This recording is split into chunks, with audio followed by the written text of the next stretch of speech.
এই মুহূর্তে যদি আপনি মারা যান, আপনার সন্তান আপনার পাশে আসবে না, আসবে নাকি? আপনার পিতা যাবে নাকি? কেউ যাবে না। এই জন্য আল্লাহ পাক বলছেন ওয়াত্তাকু ইয়াউমাল লা তাদরি নাফসুন আন নাফসিন সাইয়াও ওয়ালা ইকবালু মিনহা শাফাআতুন ওয়ালা ইউখাযু মিনহা আদলু ওয়ালা হুম ইনসারান। সেই দিনটাকে ভয় করো, যেই দিন কোনো ব্যক্তির ব্যাপারে কোনো উপকার করতে পারবে না, সাহায্য করতে পারবে না, কেউ কাউকে হেল্প করতে পারবে না। পারবে নাকি? সেই দিন কোনো বিনিময় গ্রহণ করা হবে না। সেই দিনটাকে ভয় করতে হবে ও ভাইরা আমার। এই জন্য এই মুহূর্তে যদি আপনি মৃত্যুবরণ করেন, আপনার কবরে কেউ যাবে না, আপনার সঙ্গের সাথী কেউ হবে না। একমাত্র সঙ্গের সাথী হবে আপনার জীবনের আমল।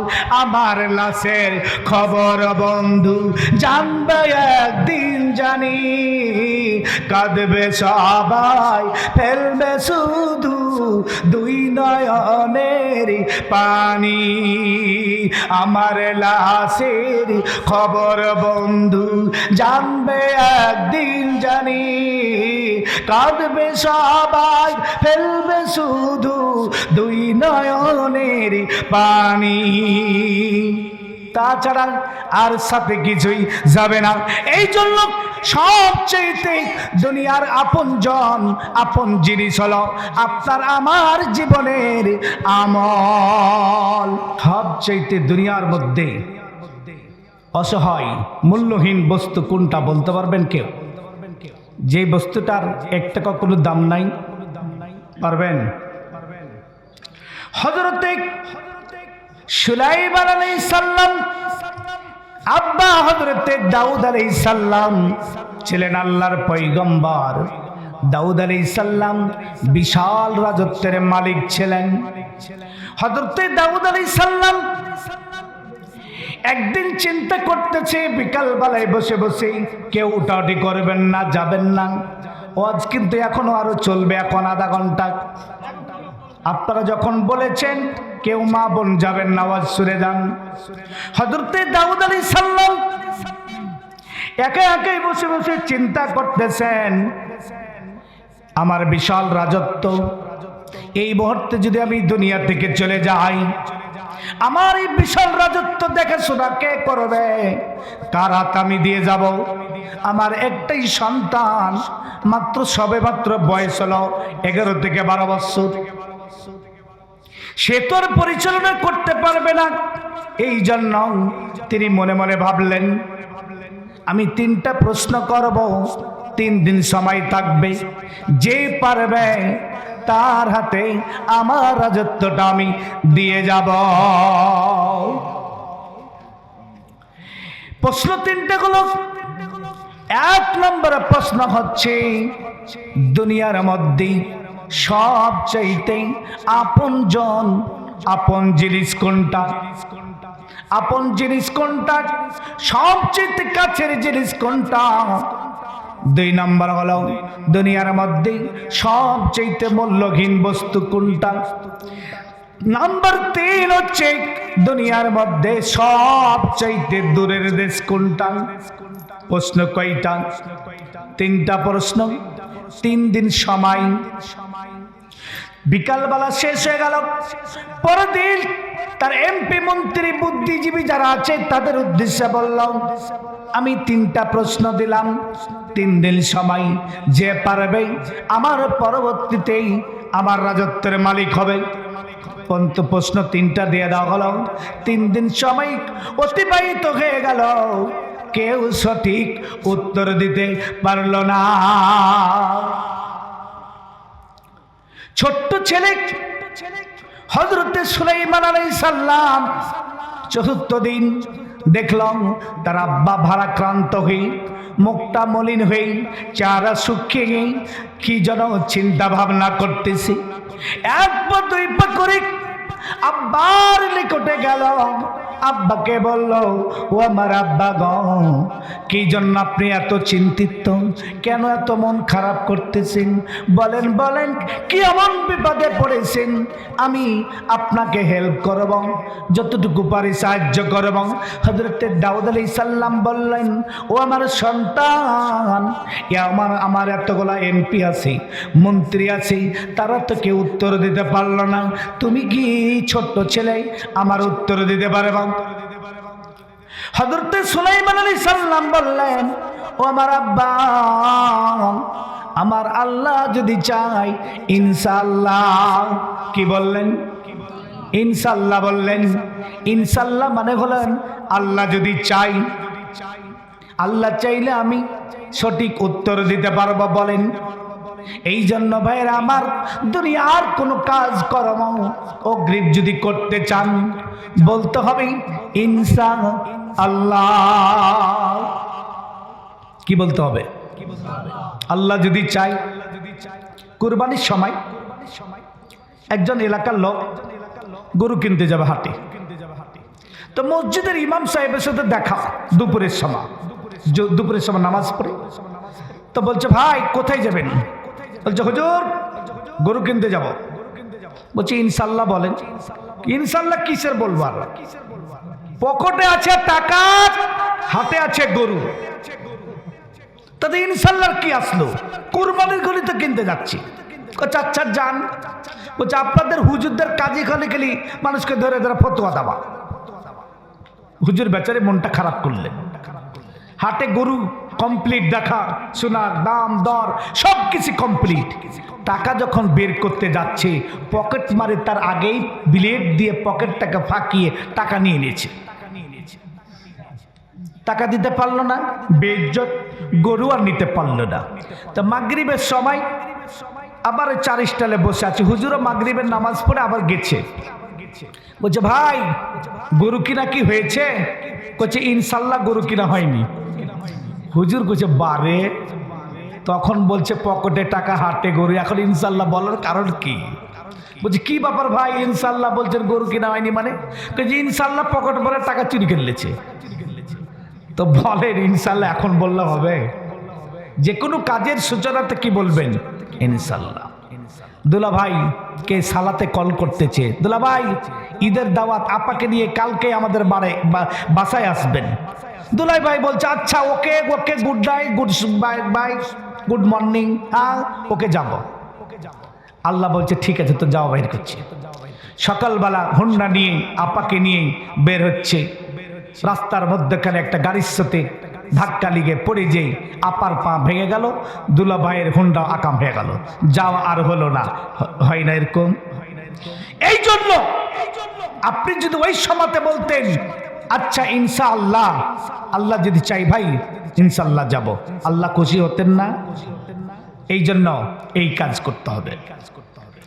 হযরত সুলাইমান আলাইহিস সালাম তার আব্বাকে বলল, আব্বা ইনশাআল্লাহ আল্লাহ যদি চায় আমি বলতে পারবো। বলেন বলেন, কি আপনার প্রশ্ন? হযরত দাউদ আলাইহিস সালাম বললেন, ও আমার সন্তান রে, আমার 1 নম্বর প্রশ্ন হলো, দুনিয়ার মধ্যে সবচেয়ে আপন জিনিস কোনটা? 2 নম্বর প্রশ্ন হচ্ছে, দুনিয়ার মধ্যে সবচাইতে মূল্যহীন বস্তু কোনটা? 3 নম্বর হলো, সবচাইতে দূরের দেশ কোনটা?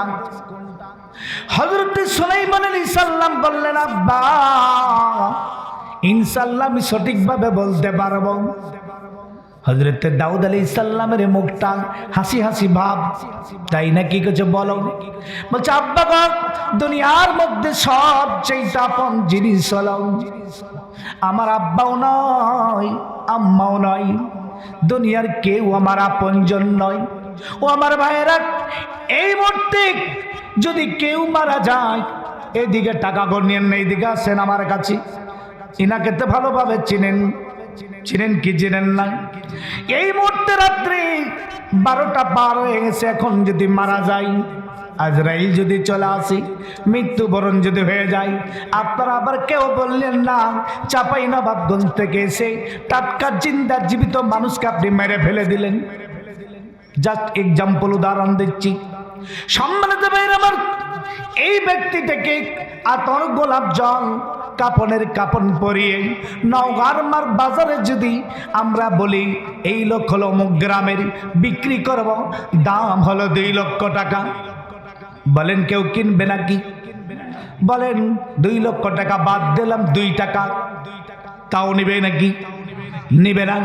এই জন্য আম গাছের পাতার বস্তায় বললে ভর্তি করলে বিক্রি হয়, চারা বিক্রি হয়, মরা মুরগিও বিক্রি হয়, সব কিছুর দাম আছে।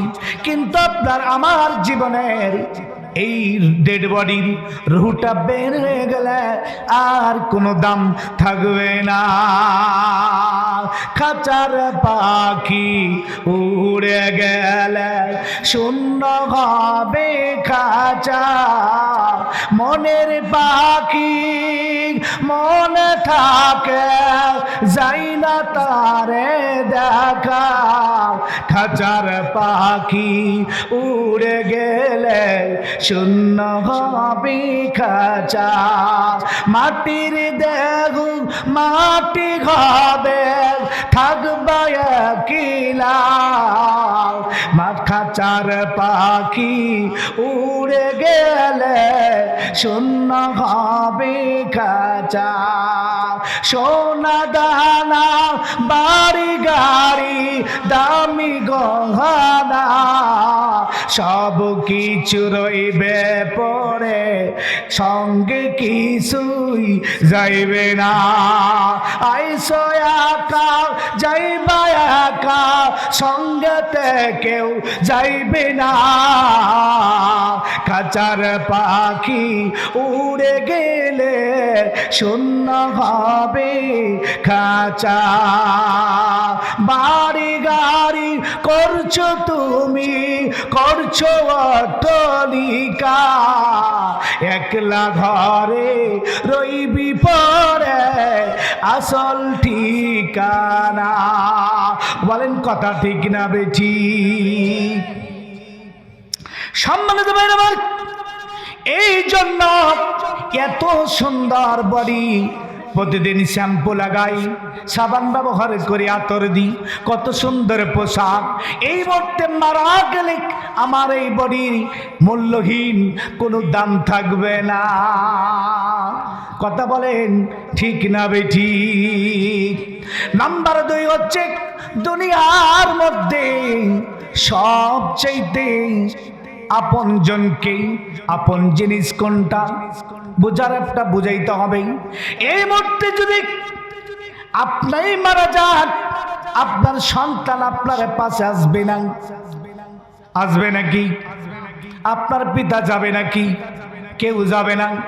এই জন্য আল্লাহ পাক বলছেন ওয়াত্তাকু ইয়াউমাল লা তাদরি নাফসুন আন নাফসিন সাইয়াও ওয়ালা ইকবালু মিনহা শাফাআতুন ওয়ালা ইউখাযু মিনহা আদলু ওয়ালা হুম ইনসারান।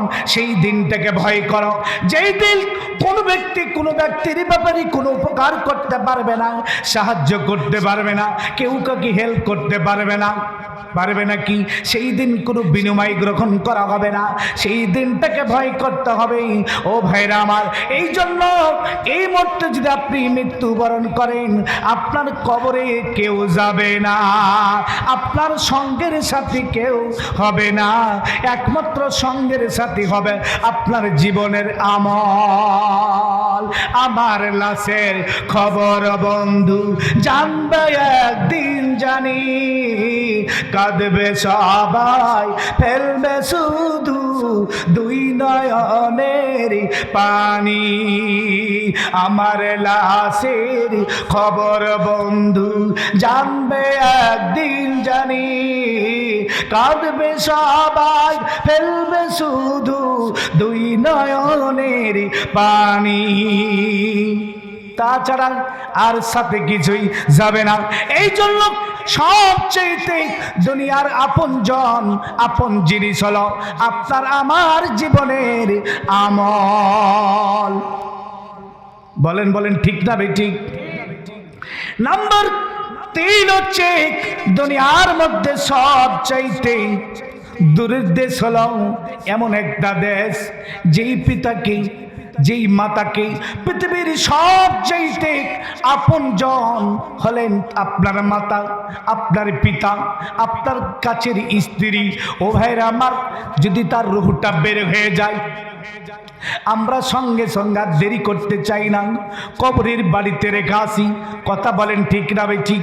ও ভাইরা আমার জীবনের ঘটনা, আমার এই পৃথিবীর বাদ থেকেই আমার দাখিল পরীক্ষা দেওয়ার পর আলেম ফার্স্ট ইয়ারে আমার আব্বা চলে যায় 2003 সালে।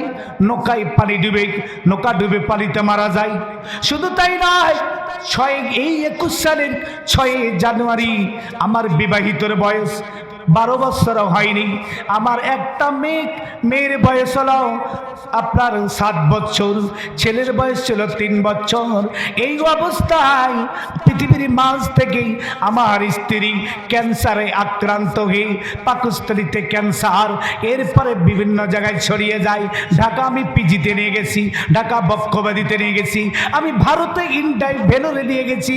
ও ভাইয়ের আমার 6 থেকে 7 লক্ষ টাকা খরচ করে রাজশাহী মেডিকেলে কেমোথেরাপি দিয়েছি, রেডিওথেরাপি দিয়েছি, সব শেষ করে দিয়েছি। তারপরেও আমার স্ত্রীকে আমি রক্ষা করতে পারিনি। সম্মানিত ভাই আমার, পৃথিবীর কত মায়া, কত আপনজন, যখন তার রুহটা বের হয়ে যায়, মাঝে মাঝে তার দমটা সে কচ্চক মেলতেছে, আবার যেন চলে যাচ্ছে দমটা। আমাকে ইশারা করে, হাতের ইশারাই করে কানের কাছে ফিসফিস করে বলল, স্বামী গো, আমি অনেক কষ্ট হচ্ছে, মুখটা আমার ফেটে যাচ্ছে, মুখ দিয়ে রক্ত বের হয়ে যাচ্ছে, তুমি আমার জন্য দোয়া করো, তাড়াতাড়ি যেন আমার রুহটা বের হয়ে যায়, আমি আর সহ্য করতে পারি না। আমি দোয়া করতেছি, তার দিকে তাকিয়ে আছি, আমার দিকেও তাকিয়ে আছে। কোন মুহূর্তে রুহটা বের হয়ে চলে গেছে কেউ জানতে আমরা পারিনি। 15 মিনিট পার হয়ে গেছে, গায়ে হাত দিয়ে দেখছি আর গরম নাই, তার ঠান্ডা হয়ে গেছে শরীরটা। ও আমার ভাইরা, কত কাছের ছিল, কত জীবনের কথা বলেছি।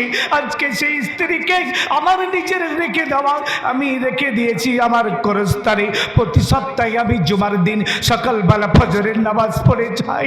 কত কাছের জিনিস, মায়ার জিনিস, আজকে এমন একটা জায়গায় রেখে দিয়েছি পৃথিবীর আর কোনো খবর রাখতে পারি না। আমেরিকা থেকে খবর রাখা যায়, দুবাই থেকে খবর রাখা যায়, কিন্তু 3.5 হাত মাটির তলে বাড়ির পাশে আপনজন শুয়ে আছে, আমার আব্বা শুয়ে আছে, তাদের বিন্দু পরিমাণ খবর কিন্তু কেউ আমরা জানতে পারি না। এই জন্য কবি বলেন, একটা মানুষকে যখন রাখা হয় কবরে, ওই মানুষটা যখন আমরা সব চলে আসি, মানুষটা আফসোস করতে আর বলতে থাকে, আশেপাশে কেউ নাই, আর কেন যে ফাঁকা, এত মানুষ থাকতে আমি থাকবো কেন একা।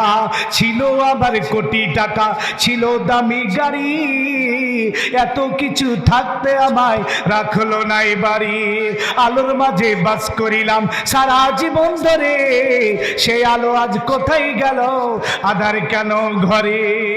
ও আমার সম্মানিত ভাইরা আমার, আল্লাহ পাক বলেন, আল্লাযী খালাকাল মাউতা ওয়াল হায়াতা লিয়াবলুয়াকুম আইয়ুকুম আহসানু আমালা ওয়া হুয়াল আজিজুল গফুর। আল্লাহ পাক বলেন, তিনি সেই সত্তা যিনি তোমাদের আগে মৃত্যুকে সৃষ্টি করেছেন, তারপর হায়াত সৃষ্টি করেছেন, তোমাদেরকে দুনিয়াতে খাও দাও ফুর্তি করো, দুনিয়াটা মস্ত বড়, নগদ যা পাও হাত পেতে নাও, বাকির কথা শূন্য রাখো। শুধু ভোগ বিলাসের জন্য নয়, বাড়ি গাড়ি করার জন্য নয়, তোমাদের মধ্যে উত্তম আমল ভালো কাজ করে কে কবরের বাড়িতে যেতে পারো, এই জন্যই আমি তোমাদেরকে পাঠিয়েছি। তিনি হলেন কি? গফুর রহিম। কথা বলেন ঠিক না ভাই ঠিক? এই জন্য হতে পারে আজকের মাহফিলটা কারো যেন শেষ মাহফিল, জানি না আজকের কার জন্য কাপড়ের কাপড়টা বাজারে চলে এসেছে, কার জন্য আতর গোলাপ, কার জন্য সুরমা বরাদ্দ হয়ে গেছে, হতে পারে আজকের জীবনের শেষ মাহফিল। ভাইয়ের আমার, এই জন্য এই মসজিদ হলো আল্লাহর ঘর। কার ঘর? আল্লাহর ঘর। আপনারা দিয়েছেন, সব সময় দিবেন। আল্লাহ পাক বলছেন, আইয়ুহাল্লাযীনা আমানু ইন তানসুরুল্লাহ ইয়ানসুরকুম ওয়া ইউসাব্বিত আকদামাকুম। আল্লাহ বলছেন তোমরা ঈমানদারেরা, তোমরা যদি আমাকে সাহায্য করো, আমি আল্লাহ আমাকে যদি সাহায্য করো, আমি আল্লাহ তোমাদেরকে সাহায্য করব, তোমাকে প্রতিষ্ঠিত করব। তোমার এক কাঠাও জমি ছিল না, 2 বিঘাও জমি ছিল না, তোমাকে আমি জমিদার বানিয়ে দিব, তোমাকে আমি চাকরিওয়ালা বানিয়ে দিব, অবস্থা ডেভেলপ করে দিব। এই কথা হলো কার? আসুন সম্মানিত ভাইরা আমার, আসুন আমরা যারা প্রত্যেকেই কবরের বাড়ির জন্য আমরা প্রস্তুতি গ্রহণ করতে পারি। আল্লাহ পাক যেন আমাদেরকে কবুল করেন। জোরে বলেন আল্লাহু আমিন। ইসলাম ছাড়া আমরা কোনো কিছু মানব না, কারো কোনো কথা চলব না।